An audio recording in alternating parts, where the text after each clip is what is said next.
तं नमामि। परमादरणीय संचालक महोदय श्री पटेल जी, भगवत कथा रस रसिक रसज्ञ श्रोतावृंद, श्रद्धामयी देवियों, आइए हम लोग वहां चलते हैं जहां लंका के युद्ध क्षेत्र में भगवान श्री राघवेंद्र सरकार और रावण दोनों आमने सामने हैं। राम जी के पास युद्ध नहीं, इस युद्ध में रथ नहीं है, और रावण युद्ध से सुसज्जित है, रथ से सुसज्जित है, उसके पास सब प्रकार के अस्त्र शस्त्र हैं। विभीषण एक बार रावण की ओर देखता है और एक बार भगवान श्री राम की ओर देखता है, और उसके मन में संशय उत्पन्न होता है। उसने श्री राम जी से पूछा, प्रभु क्या आप इस युद्ध को जीत पाएंगे? क्योंकि रावण रथी विरथ रघुवीरा, देख विभीषण भयउ अधीरा, देख विभीषण भयउ अधीरा। अनेक लोग थे वहां उस युद्ध क्षेत्र में, अकेले विभीषण तो नहीं थे, और इस दृश्य को सभी लोग देख रहे थे। शंका केवल विभीषण के मन में क्यों हुई? किसी ने गोस्वामी जी से पूछा कि महाराज, शंका केवल विभीषण के मन में हुई, किसी और के मन में नहीं हुई? गोस्वामी जी ने इसका कारण बताया। बोले, अधिक प्रीति मन भा संदेहा। विभीषण का राम जी से अधिक प्रेम था। महाकवि कालिदास ने शाकुंतलम में एक पंक्ति लिखी है, अति स्नेहा पाप संगी। अगर किसी के प्रति आपके मन में अधिक प्रेम है तो फिर कभी अच्छे विचार मन में नहीं आते, उसके अनिष्ट की आशंका होती है, कहीं इसके साथ कुछ गलत ना हो जाए। और इसी बात का अनुवाद गोस्वामी जी महाराज ने लिखा, अधिक प्रीति मन भा संदेहा। संदेह का कारण था विभीषण का राम जी के प्रति अधिक प्रेम होना। तो क्या लक्ष्मण जी का राम जी के प्रति अधिक प्रेम नहीं था? क्या हनुमान जी का राम जी के प्रति अधिक प्रेम नहीं था? या दूसरे जो पात्र थे उनका राम जी के प्रति अधिक प्रेम नहीं था? इसके पीछे एक और रहस्य है, और रहस्य ये है कि जब विभीषण को रावण ने अपमानित करके घर से निकाला तो रास्ते में गोस्वामी जी ने लिखा है कि यही विधि करत सप्रेम विचारा। अनेक विचार, अनेक मनोरथ उसके मन में चलने लगे।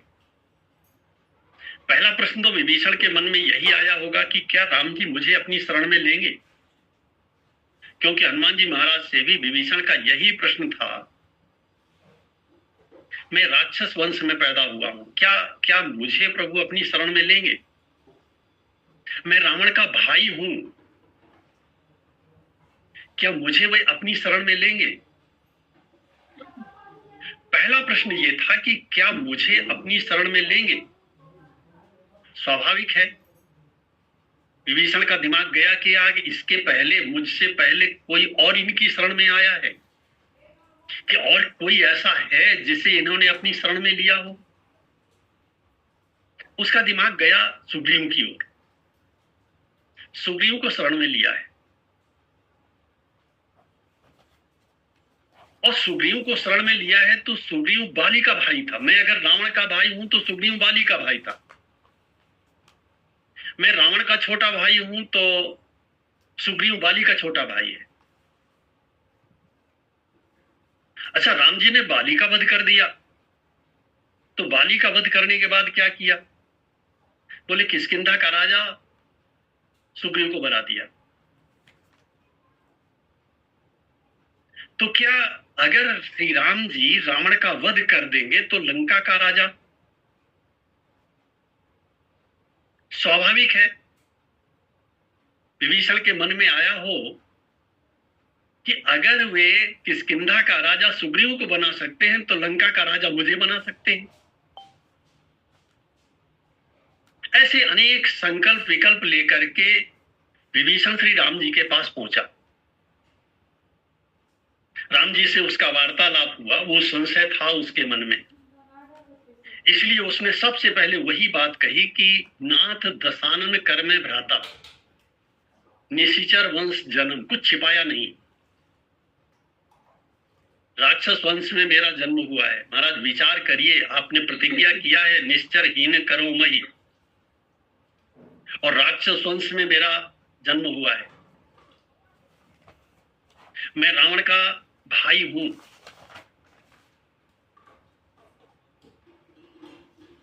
राम जी ने विभीषण के प्रश्नों का समाधान किया और समाधान करते हुए बताया कि विभीषण तुम राक्षस नहीं हो और तुम मेरे साथ रहने लायक हो। वहीं भगवान एक बड़ी अच्छी बात करते हैं, मांगा तुरंत सिंधु कर नीरा, समुद्र का जल मंगाया और विभीषण का उसी समय राज्याभिषेक कर दिया, उसी समय राज तिलक कर दिया। विभीषण को थोड़ा संकोच हुआ और श्री राम जब विभीषण से बात करते हैं तो विभीषण को जो संबोधन देते हैं वह लंकेश शब्द का संबोधन है। कहु लंकेश सहित परिवारा, कुशल कुटाहर वास तुम्हारा, खल मंडली बसौ दिन राती, सखा धर्म निवह कई भांति। श्री राम विभीषण का नाम नहीं लेते, उसे लंकेश कहते हैं। विभीषण काहे का लंकेश? अभी अभी कुछ समय पहले रावण की लात खा करके आया है। तो ऐसा व्यक्ति जिसे घर से निकाल दिया गया हो, घर से भगा दिया गया हो, और जिससे रावण ने ये कहा हो कि सठ मिल जाए ते नहीं कहु रीति नीति, ममपुर बस तपसिन पर प्रीति। रहता मेरे घर में है, रहता मेरी कृपा से है और प्रेम राम से कर रहा है। तो विभीषण के मन में प्रेम तो था राम जी के प्रति, लेकिन उससे भी बड़ा उसके मन में स्वार्थ था। और स्वार्थ ये था कि जब रावण को जीत पाएंगे तभी तो मुझे लंका का राज्य मिलेगा, और कहीं न जीत पाए तो। इसकी भी आप कल्पना कीजिए, विभीषण ने यह भी सोचा होगा कि कहीं श्री राम रावण पर विजय न प्राप्त कर पाए तब मेरा क्या होगा, तब क्या रावण मुझे जीवित छोड़ेगा। बिल्कुल ठीक एक जैसी स्थिति है। विभीषण के मन में श्री राम जी के प्रति संदेह हुआ कि विद जीतब, आप कैसे जीतेंगे? वीर बलवाना, रावण वीर है, बलवान है, रथी है, आपके पास तो रथ भी नहीं है, पैरों में जूतियां नहीं है। सुग्रीव के मन में भी ऐसे ही संशय हुआ था। सुग्रीव जब राम जी से मिला तो सुग्रीव को ऐसा लगा कि ये इतने सरल, इतने कोमल, इतने सहज, ये युद्ध भी करेंगे कि नहीं करेंगे। और सुग्रीव ने बिना किसी संशय के इस बात को राम जी से कहा कि महाराज, बाली को तो वही व्यक्ति जीत सकता है, दुंदुभी अस्थि ताल दिखराए, बिन प्रयास रघुनाथ ढाए। महाराज, दुंदुभी नाम का एक राक्षस है, उसकी अस्थियों से 7 ताड़ के वृक्ष पैदा हुए। जो अपने एक बाण से इन 7 ताड़ के वृक्षों को तोड़ देता है, गिरा देता है, वही बाली को जीत सकता है, क्योंकि बाली महाबल अति रणधीरा। जिन शब्दों का प्रयोग विभीषण रावण के लिए करता है, ठीक उन्हीं शब्दों का प्रयोग सुग्रीव बाली के लिए करता है। बाली महाबल अति रणधीरा, राम जी ने धनुष पर बाण चढ़ाया और बाण चढ़ा करके एक ही बाण में उन्होंने दुंदुभी नाम के राक्षस की अस्थियों से बने हुए 7 ताड़ के वृक्षों को गिरा दिया। देखी अमित बल बाढ़ी प्रीति। अब यहां से सुग्रीव का प्रेम शुरू हुआ। बाली बधव इन, निश्चित रूप से ये बाली का वध करेंगे। भाई परतीति माने प्रेम भी हुआ और विश्वास भी हुआ राम जी के प्रति। तो शंका 2 लोगों के मन में होती है, एक सुग्रीव के मन में होती है, दूसरा विभीषण के मन में होती है। और आप देखेंगे तो रामचरितमानस में ये दोनों पात्र ऐसे हैं जो जीव के प्रतीक हैं। जीव के मन में जितना भरोसा अपनों का है, क्या उतना भगवान का है?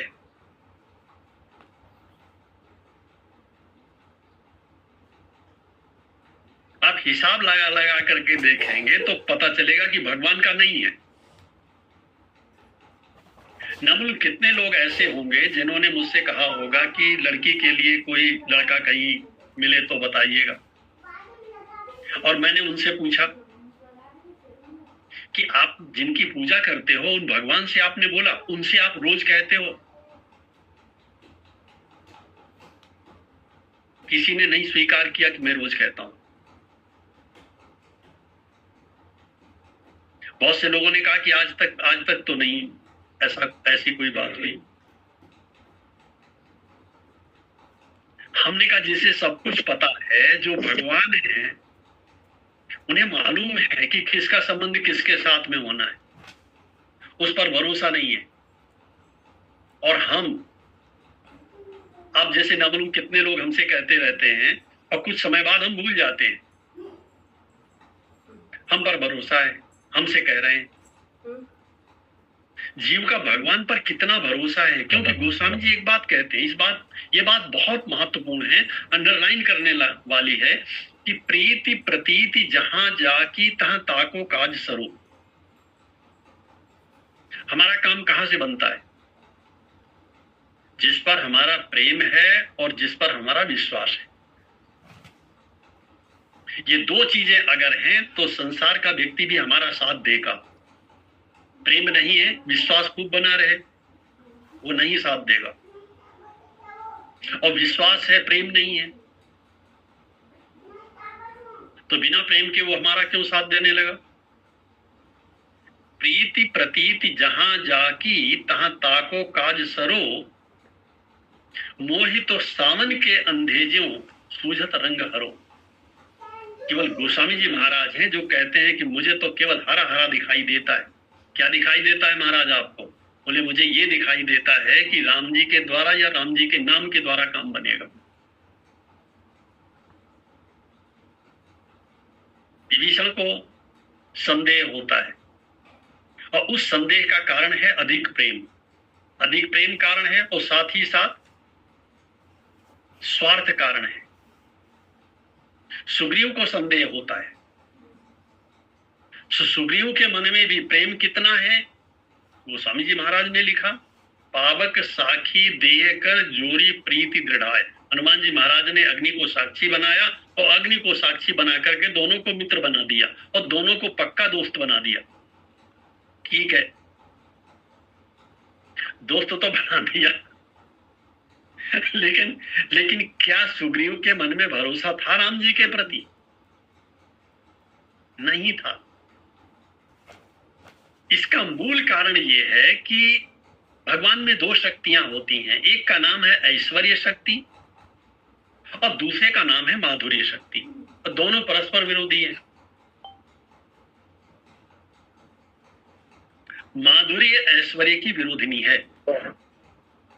अब श्रीमद् भागवत में देखें, जिस समय भगवान श्री कृष्ण और बलराम जी राजा कंस के यहां जाते हैं धनुष यज्ञ में, उस समय स्त्रियां तो रोने लगती हैं उन्हें देख करके।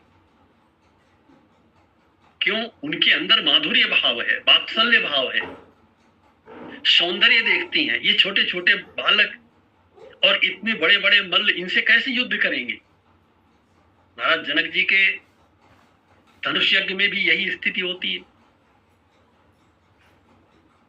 जिनमें वात्सल्य भाव है वो कहते हैं, क्यों? महारानी सुनैना खुद कहती हैं कि कोई ऐसा नहीं है जो महाराज श्री जनक से जाकर के कहे कि सख सब कौतुक देखन हारे, जेऊ कहावत हितु हमारे, को न बुझाए कहे गुरु पाही, ये बालक अस हठ बल नहीं।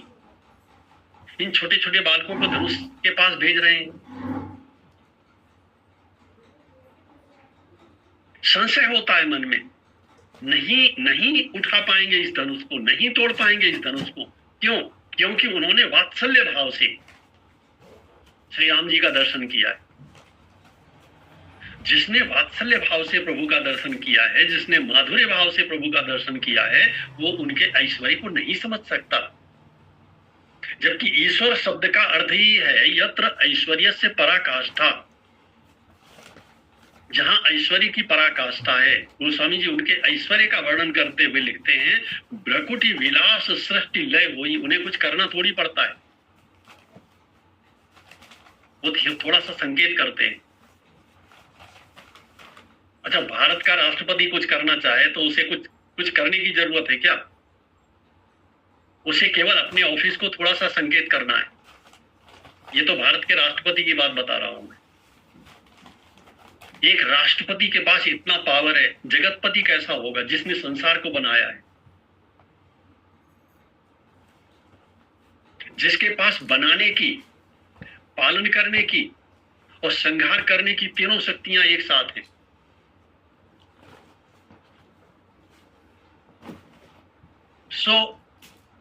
सुग्रीव को भी संशय होता है और विभीषण को भी संशय होता है।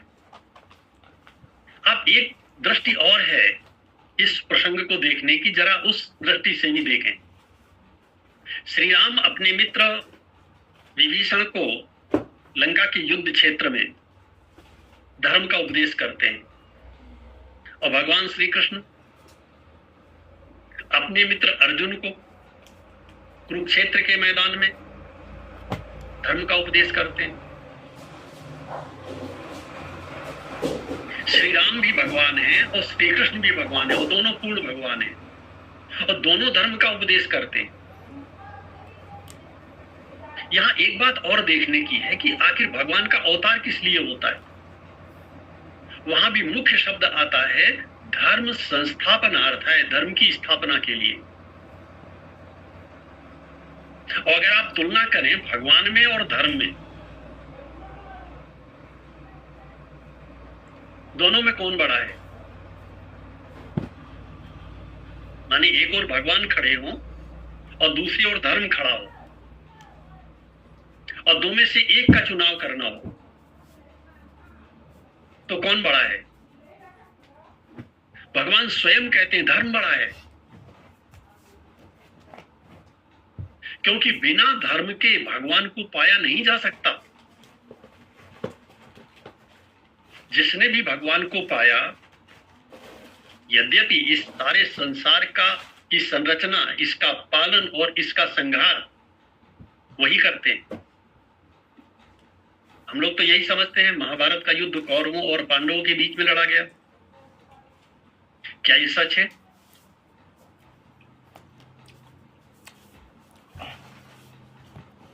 दिखाई तो यही देता है कि दोनों सेनाएं आमने सामने खड़ी हैं।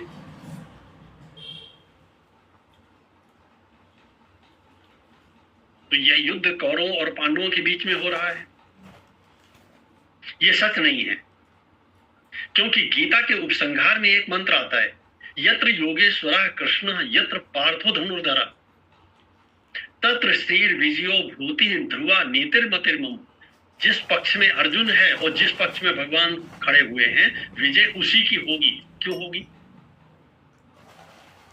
क्योंकि श्री राम धर्म के साक्षात स्वरूप हैं और श्री कृष्ण धर्म के साक्षात स्वरूप हैं। सो दिखाई तो देता है ऐसा कि लंका के युद्ध में भगवान श्री राम युद्ध कर रहे हैं और कुरुक्षेत्र के मैदान में अर्जुन युद्ध कर रहा है, कौरवों पांडवों का युद्ध हो रहा है, उधर राम रावण का युद्ध हो रहा है। ये सच नहीं है। वहां अगर भगवान लड़ रहे हैं तो यहां भी भगवान ही लड़ रहे हैं। महाभारत का युद्ध एक और भगवान श्री कृष्ण खड़े थे और दूसरी ओर कौरव खड़े थे, और इन दोनों के बीच में हो रहा था। अर्जुन तो दिखाई दे रहा है केवल, और इस रहस्य का पर्दाफाश उस समय हो जाता है जब भगवान श्री कृष्ण कहते हैं मया एते निहताः पूर्वमेव। अर्जुन, मैंने तो इन्हें पहले ही मार डाला है। तो युद्ध किसने लड़ा? एक दृश्य और है। प्रतिदिन का नियम था कि युद्ध क्षेत्र से जब लौट करके वापस आते थे तो रथ से भगवान श्री कृष्ण नीचे उतरते थे और इसके बाद अर्जुन उतरता। लेकिन 18वें दिन का युद्ध जब हुआ तो उस दिन सायंकाल भगवान श्री कृष्ण आए और उन्होंने अर्जुन से कहा कि अर्जुन, आज रथ से तुम पहले उतरो।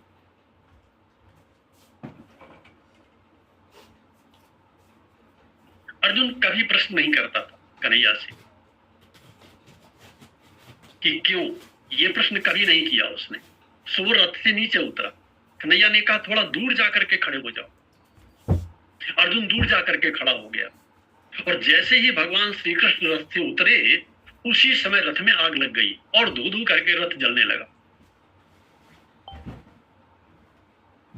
अर्जुन आश्चर्यचकित होकर के उस रथ को देख रहा था। उसने कन्हैया से पूछा, ये आज ऐसा क्या हुआ कि मेरा रथ आपके उतरते ही जल गया? भगवान श्री कृष्ण ने बताया, अर्जुन, ये मेरे कारण बचा हुआ था। इस पर भीष्म पितामह ने और द्रोणाचार्य ने अभिमंत्रित मंत्रों के द्वारा अभिमंत्रित इतने अग्निबाण मारे हैं, इतने अग्निबाण मारे हैं कि ये तो कब का जल चुका था। तो अभी तक बचा हुआ क्यों था? बोले मेरे कारण, क्योंकि मैं इस रथ में बैठा हुआ था।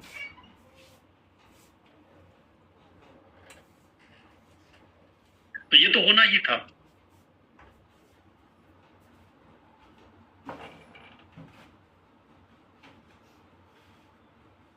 श्री कृष्ण दिखाई नहीं देते, युद्ध करते हुए दिखाई नहीं देते, तो भी वो युद्ध करते। कौन युद्ध करता है?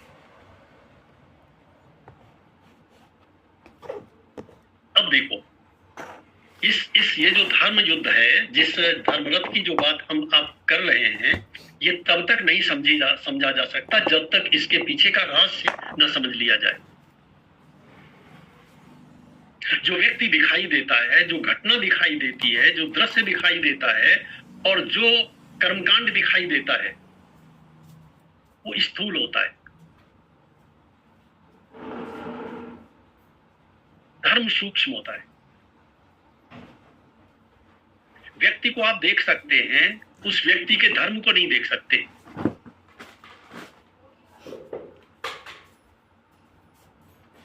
व्यक्ति स्थूल होता है, कर्म सूक्ष्म होता है। कर्म संस्कार के रूप में रहता है। कहां रहता है? मनुष्य की बुद्धि वृत्ति पर या चित्त वृत्ति पर स्थिर रहता है। जैसे जो व्यक्ति बोलता है वो तो बोलता हुआ दिखाई देता है, लेकिन अगर वो सब कुछ रिकॉर्ड कर लिया जाए, जैसा कि होता है, और रिकॉर्ड करने के बाद आप रिकॉर्डर चलावें, तो वो भी ठीक उसी तरह से बोलता है। वहां व्यक्ति नहीं होता, फिर भी कुछ तो होता है। संस्कार होते हैं, शब्द संस्कार होते हैं, जो उस छोटी सी मशीन में होते हैं, चिप में होते हैं। कितने सूक्ष्म होते हैं। मैं सिद्ध ये करना चाहता हूं कि स्थूल की तुलना में जो सूक्ष्म है वो अधिक पावरफुल होता है। शरीर स्थूल है हमारा, इस शरीर में रहने वाला आत्मा, तो शरीर अधिक महत्वपूर्ण है कि आत्मा? शरीर अधिक पावरफुल है कि आत्मा? शरीर का सारा पावर तब धारा का धारा रह जाता है यद्यपि शास्त्र ऐसा भी कहते हैं, यस्य बुद्धिर बलम तस्य निर्बुद्धेस्तु कुतो बलम। शरीर के बल से इंद्रियों का बल बड़ा होता है, इंद्रियों के बल से मन का बल बड़ा होता है, मन से बुद्धि का बल बड़ा होता है, लेकिन बुद्धि से बड़ा आत्मा का बल होता है। क्यों? क्योंकि अगर आत्मा नहीं होगा तब तो ये सब होते हुए भी नहीं होंगे, किसी काम के नहीं होंगे। चैतन्य के द्वारा ही तो ये सब चल रहे हैं। मशीनें भी बहुत अच्छी अच्छी लगी हों, प्रकाशमान बल्बों का प्रकाश भी हो रहा हो, शीतलता देने के लिए एसी भी चल रहा हो, बिजली ना हो, इन सब की कितनी कीमत है। यहाँ एक अंतर है, दृष्टांत में और दाष्टांतिक में एक अंश का साम्य होता है। बिजली जड़ है, हमारा आत्म तत्व चेतन है। बिजली जड़ है, वो पावर हाउस से आती है, और ये आत्मा, इसका सीधा संबंध है परमात्मा से, डायरेक्ट कनेक्शन है, ये माना हुआ नहीं है, बनाया हुआ भी नहीं है, इसका सीधा संबंध है। ये सब तो आवरण है। सो धर्म कहां रहता है? उसी आत्म तत्व में रहता है, उसी हृदय में रहता है, सूक्ष्म रूप से रहता है, भाव के रूप में रहता है, भावना के रूप में रहता है। इसलिए आप देखिए तो व्यक्ति से व्यक्ति का जो संबंध है, उस संबंध में मूल तत्व क्या है? भावना। परस्पर दो लोगों में जो संबंध है, उस संबंध का स्थायित्व, उस संबंध का भरोसा, उस संबंध का टिकना और उस संबंध का पवित्र होना किस पर निर्भर करता है? भावना पर।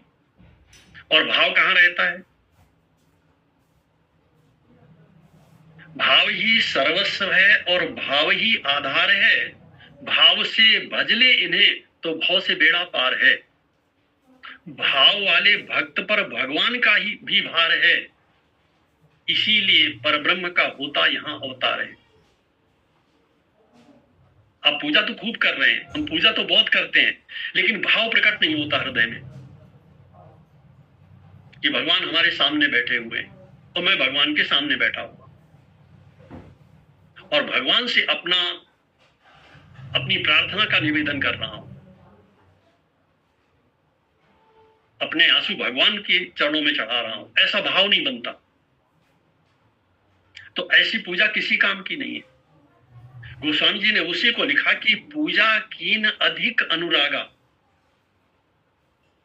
इसीलिए जो कि भगवान प्रेम स्वरूप हैं, इसीलिए जो प्रेम का भाव है, माने अनेक प्रकार के भाव हैं हमारे हृदय में, उनमें जो सर्वोत्तम, सर्वश्रेष्ठ और प्रधान भाव है, उसका नाम है प्रेम भाव, जो भगवान के प्रति होता है। क्यों? क्योंकि भगवान का स्वरूप ही प्रेम है। धर्म तब तक कार्य नहीं करता, तब तक जड़ रहता है, जब तक उसमें प्रेम न मिले। उसी को भक्ति कहते हैं। भगवान के प्रति होने वाला जो प्रेम है वो भक्ति कहलाता है, और संसार के प्रति होने वाला जो प्रेम है वो आसक्ति कहलाता है।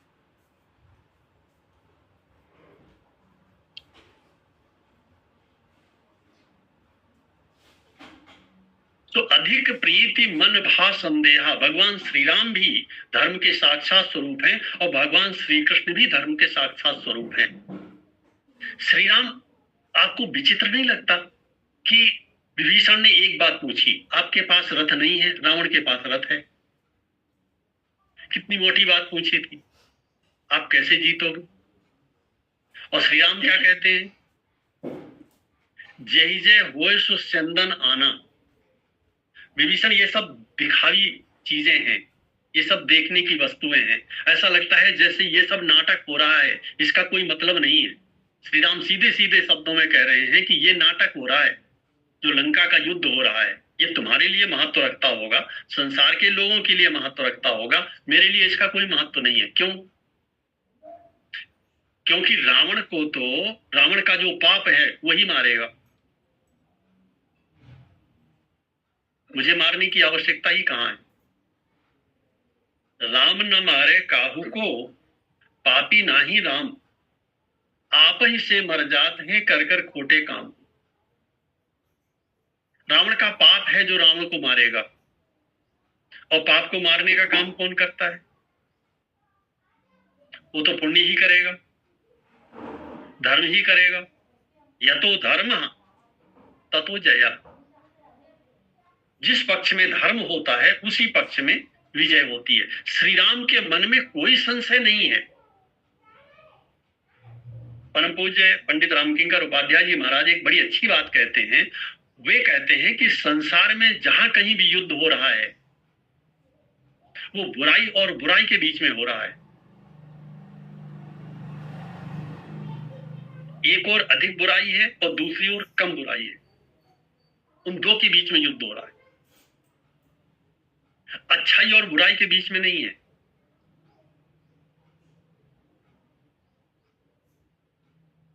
और वहां वे एक बात और कहते हैं कि जब दोनों तरफ बुराई है तो जो अधिक बुराई है वो जीतेगी।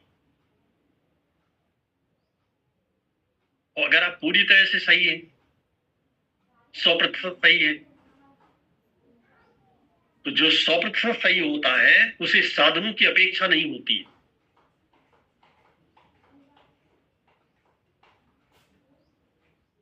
इसी संदर्भ में एक बात और कही जाती है कि सत्य कभी पराजित नहीं होता।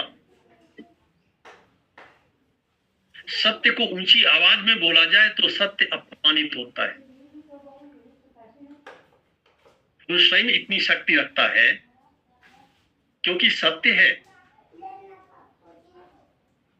और सबसे बड़ा सत्य क्या है? जो सबसे बड़ा सत्य है वही तो धर्म है। रामो द्विर ना विभासते द्विसरान ना विसंधत्ते, रामो द्विर ना विभासते। श्री राम कभी दूसरा बाण नहीं उठाते और श्री राम कभी दो बात नहीं बोलते। श्री राम सूक्ष्म की ओर संकेत करते हैं। विभीषण की दृष्टि स्थूल दृष्टि है। विभीषण जीव है, जीव सदैव स्थूल देखता है। हमें आपको किस पर भरोसा होता है? संसार के लोगों पर, उनके संसार के संसाधनों पर, डॉक्टरों पर, उनकी मशीनों पर। ये सत्य है क्या?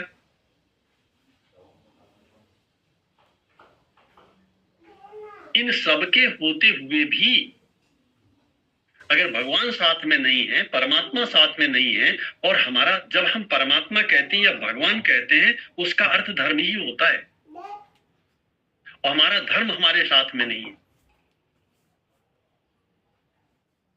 कितनी भी अच्छी से अच्छी, महंगी से महंगी गाड़ी खरीद ली जाए और रास्ते में जब एक्सीडेंट होता है तो कौन बचता है उसमें? जिसके पास धर्म होता है, क्योंकि वो सूक्ष्म है, वो सदैव साथ रहता है, वो कभी साथ नहीं छोड़ता। जब स्थूल शरीर छूट जाता है तब भी वो साथ नहीं छोड़ता। महाभारत में लिखा है, ये मृत शरीरम उत्सृज्य काष्ठ लोष्ट समंचितौ। इस शरीर से जब आत्मा निकल जाएगा तो घर और परिवार के लोग इसे उठाएंगे और शमशान घाट तक ले जाएंगे। और जैसे लकड़ी को फेंक दिया जाता है, मिट्टी के ढेले को फेंक दिया जाता है, इसी तरह से वहां फेंक देंगे और इसमें आग लगा देंगे। विमुखा बांधवा है अंति, जो खास से खास लोग हैं, ये हमारे खास रिश्तेदार हैं, ये चारों मेरे बेटे हैं, ये मेरी पत्नी है, ये मेरा ये है, ये मेरा वो है। विमुखा बांधवा है अंति, सब छोड़ करके चले आएंगे। एक तत्व ऐसा है जो साथ नहीं छोड़ता, उसी का नाम धर्म है। विमुखा बांधवा यान्ति धर्म तमनुगच्छति। धर्म पीछे पीछे चलता है, साथ चलता है, वो सदैव साथ रहता है। एक शरीर को छोड़ता है और हम आप दूसरे शरीर में जाते हैं तो वहां भी हमारे साथ रहता है। वो कभी साथ नहीं छोड़ता। भगवान भी तो कभी साथ नहीं छोड़ते। उन्हें आप चेतन आत्मा के रूप में माने या सर्वत्र व्याप्त चेतन सत्ता के रूप में माने, दोनों में कोई अंतर नहीं है। जैसे घटाकाश में और मठाकाश में कोई अंतर नहीं है। जैसे छोटे आकाश, घट के कारण वो छोटा दिखाई देता है और बड़ी वस्तु के कारण वो बड़ा दिखाई देता है। आकाश तो आकाश है, वो तो सदैव एक रूप रहता है, वो कभी छोटा नहीं होता और कभी बड़ा नहीं होता। ऐसे ही आत्मा और परमात्मा, ये कहने के लिए दो शब्द हैं।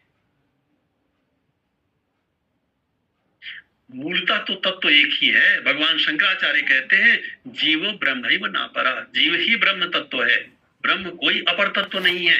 यह जो ऐसा हमारा आत्म तत्व है, उसमें जब धर्म बसता है तो हमारी विजय होती है। ऐसा भगवान श्री कृष्ण, भगवान श्री राम अपने परम मित्र विभीषण को उपदेश करते हैं। शेष चर्चा हम लोग कल करते हैं।